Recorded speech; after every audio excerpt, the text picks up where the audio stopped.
पुवाया सभागार में विकास खंड स्तरीय कृषक गोष्ठी कार्यक्रम का आयोजन किया गया, जिसमें क्षेत्र के तमाम किसान और समूह की महिलाओं को बुलाया गया और यह बताया गया कि कोई भी किसान पराली ना जलाए। अगर कोई भी किसान पराली को जलाता मिला तो उस पर 1 एकड़ पर 5,000 रुपये, 2 एकड़ पर 10,000 रुपये और 5 एकड़ पर 15,000 रुपये का जुर्माना किया जाएगा। डॉक्टर RD तिवारी, वरिष्ठ वैज्ञानिक गन्ना शोध शाहजहांपुर के द्वारा फसलों में लगने वाले कीट रोग नियंत्रण, पराली प्रबंधन, सरसों गन्ना से संबंधित जानकारी दी गई और फसल बोने से पहले भूमि उपचार के लिए ट्राइकोडर्मा को खेत में डालने के लिए सलाह दी गई। और यह सर, क्या नाम है आपका?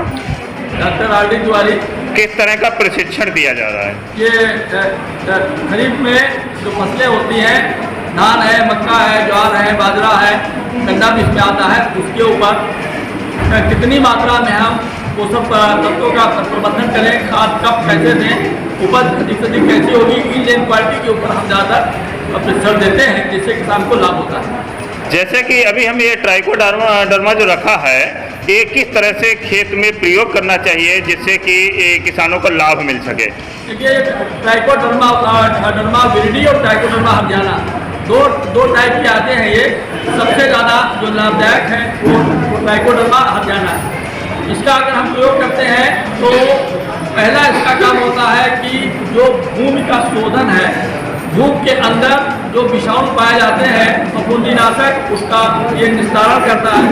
इसलिए गन्ना शोध संस्थान के द्वारा रिकमेंड किया गया है कि 1 एकड़ जब हम गन्ना बोते हैं, धान बोते हैं और अन्य फसलें बोते हैं तो गन्ने में इस समय रोग 0-2 में ज़्यादा आ रहा है, उसके नियंत्रण के लिए हम बुआई के समय मतलब एक कल्चर तैयार कर लें तो 1 एकड़ में 5 किलोग्राम ट्राइकोडर्मा का प्रयोग करना चाहिए।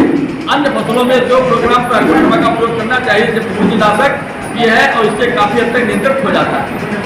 जैसे कि अगर बात की जाए पराली जलाने को लेकर, पिछले साल भी पराली पे रोक लगाई गई थी, क्या इस साल भी पराली जलाने के लिए रोक लगाई गई है?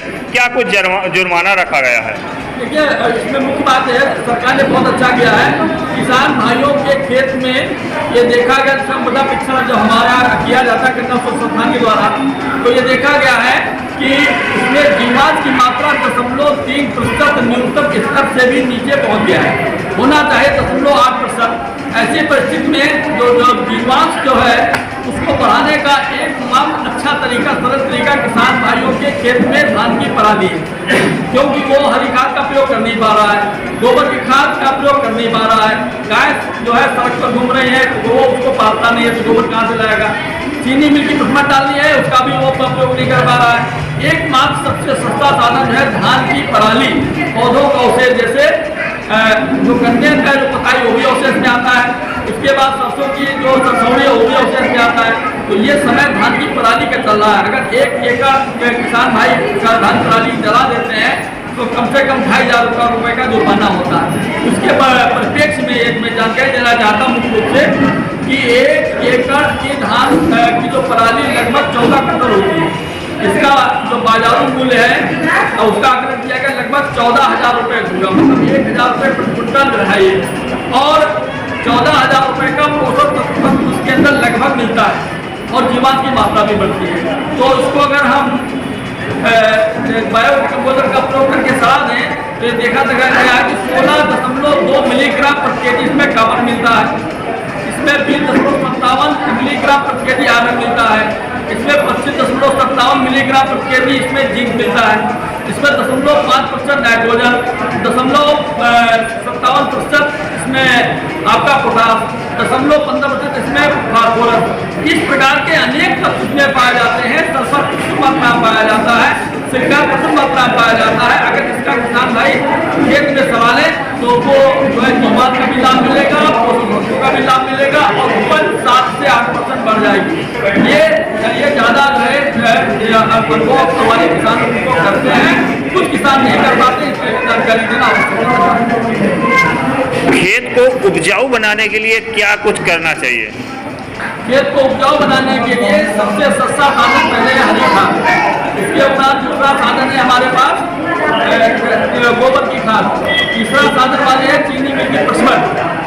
उसके बाद जो सबसे सरल सच्चा साधन है हमारे पास है पौधों का से, जैसे धान की पराली, गन्ने का जो की कटाई है, सरसों का जो सरसों है उसको डाल के डिकम्पोज करा ले